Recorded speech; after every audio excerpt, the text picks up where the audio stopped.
अस्सलाम वालेकुम नाज़रीन। आज अरशाद भट्टी की दिलेरी को सलाम, जिन्होंने इन आटा चोरों और चीनी चोरों को बेनकाब किया। साथ ही उन्होंने अतात ताड़ की वो शतरोड़ की कि इनकी बोलती ही बंद कर दी। आइए पहले इनकी गुफ्तगू सुनते हैं और फिर इस पर बात करते हैं। ये हमारी कहानी बाय करेगा, तुमने किया सलीमुल्लाह कलीमुल्लाह इस तरह की पासेस को। ये झूठ बोल रहे हैं, मुनाफकत कर रहे हैं और ये हमेशा से झूठ बोलते हैं, हमेशा से मुनाफकत करते हैं। ये आपको ज़हन में रहना चाहिए, ज़हन में रखना चाहिए। ये माफियाज़ का मुल्क है, ये ताकतवरों का मुल्क है, ये पैसे वालों का मुल्क है, ये तबका अशराफिया का मुल्क है।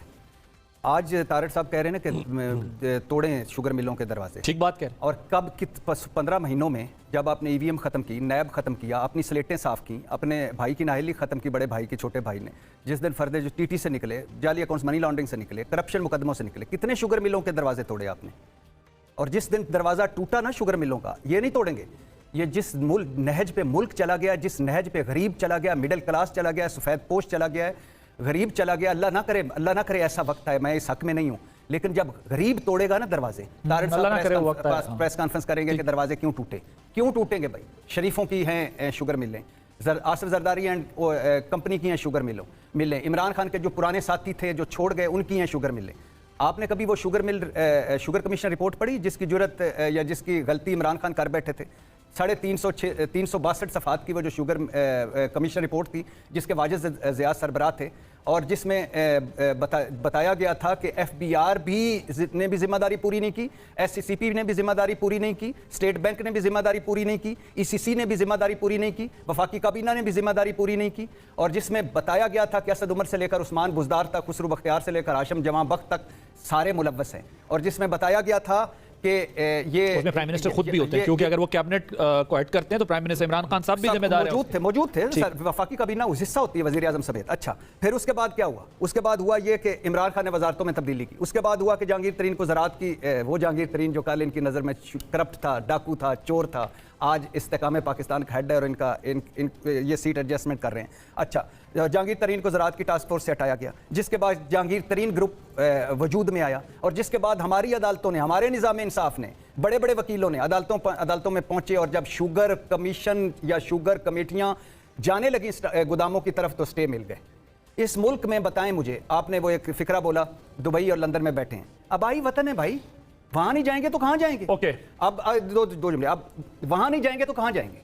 जब आपने अपना सारा काम सीधा कर लिया, उसके बाद आपने कहां जाना है? अपने आबाई वतन में। कायदीन इस वक्त जिस हाल में ये मुल्क है और जिस मुल्क ने इनको नाम मकाम दिया है, जिस लोगों ने इनको वोट देकर मुंतखब किया, इस वक्त इनके साथ खड़ा होना चाहिए। और आने वाले ना सर, और सुनिए, शर्म भी नहीं आती, पता नहीं हम सारों को बहैसियत कौम कब शर्म आएगी। जयशंकर ने क्या कहा है कि दिवालिया होती कंपनी के बारे में कौन बात करेगा?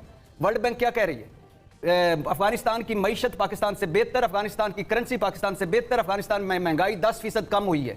और ये नवाज शरीफ साहब की तजर्बाकार टीम, ये शहबाज गवर्नस, ये इसाक डार हमें मरवा गए, फंसवा गए, सवा सत्यानाश कर गए, चले गए। ठीक है कि मुझे पता है मैंने ये काम नहीं करना, और मिफ्ता इस्माइल साहब सामने बैठे हुए और डार साहब के आते के साथ ही फिर ये सारा काम शुरू। पिछली गवर्नमेंट में पहली दफा हुआ कि हमने पहले एक्सपोर्ट की, फिर हमने इंपोर्ट की और अरबों रुपए की सब्सिडी बुज़दार साहब दे गए। पिछली आपकी थी ना, इसलिए मैंने कहा नहीं, उससे पिछली की बात कर रहा हूँ। और वो बुज़दार साहब की खासी मिसमैनेजमेंट थी, वो इंक्वायरी आज तक कुछ उसका बन नहीं सका, हम भी उसका कुछ नहीं बना सके, तस्लीम करना चाहिए। इधर बैठे ये जो अभी मामला है, क्योंकि चीनी माफिया हुकूमतों में, इसलिए नहीं, चीनी माफिया ऐवानों के अंदर है। मैं ये समझता हूँ कि उस वक्त इमरान खान साहब को कुछ लोगों ने इन्फ्लुएंस किया और उन्होंने ये फैसला किया। इस वक्त मैं जो एहसन इकबाल साहब वाली बात है, मैं पंजाब में होम मिनिस्टर था फॉर अ ब्रीफ पीरियड, तो सबसे ज्यादा उस वक्त चीनी की एक्सपोर्ट पे बजित थे नसीम अशरफ साहब, सॉरी ये ज़का अशरफ साहब। इनसे एक मौके पे थोड़ी तलखी भी हुई, मैंने ने कहा कि आप आम आवाम की चीनी पे सब्सिडी दें, फिर हम एक्सपोर्ट की बात फेडरल गवर्नमेंट से करेंगे, वरना हम नहीं कर सकते। ठीक है, वो थोड़ा सा बुरा बना गए और उन्होंने, उनके साथ जो लोग मौजूद थे, पंजाब शुगर मिल एसोसिएशन के जो ओहदेदारान थे, उन्होंने थोड़ा सा इस बात पे तलखी भी वहाँ पे की, थोड़ा लाउडली भी बोले।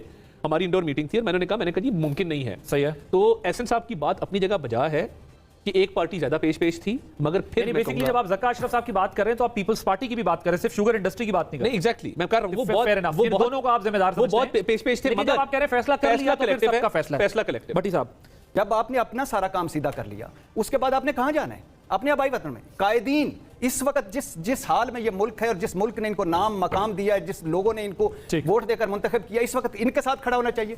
और आने वाले ना सर, और सुनिए, शर्म भी नहीं आती, पता नहीं हम सारों को बहैसियत कौम कब शर्म आएगी। जयशंकर ने क्या कहा है कि दिवालिया होती कंपनी के बारे में कौन बात करेगा? वर्ल्ड बैंक क्या कह रही है?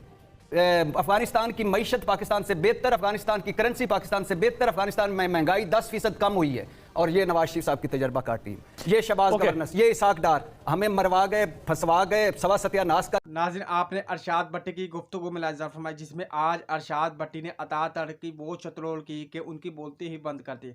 नाज़रीन, आज अरशाद भट्टी की दिलेरी को सलाम, जिन्होंने इस बेखौफ सहावत में इन आटा चोरों और चीनी चोरों को बेनकाब किया। नाज़रीन, जो कल तक जहांगीर तरीन को चीनी चोर कहते थे, आज उनके साथ मिलकर हुकूमत बना रहे हैं और आज वो जहांगीर तरीन को क्लीन और साफ कह रहे हैं। नाज़रीन, इन चोरों ने 40 सालों से मुल्क को लूटा है। जब ये इक़्तिदार में होते हैं तो मज़े लेते हैं, जब इनसे इक़्तिदार छिनता है तो ये मुल्क से बाहर भाग जाते हैं। नाज़रीन, अगर आपको हमारी ये वीडियो अच्छी लगी है तो हमारे इस चैनल को लाइक और सब्सक्राइब करें। शुक्रिया।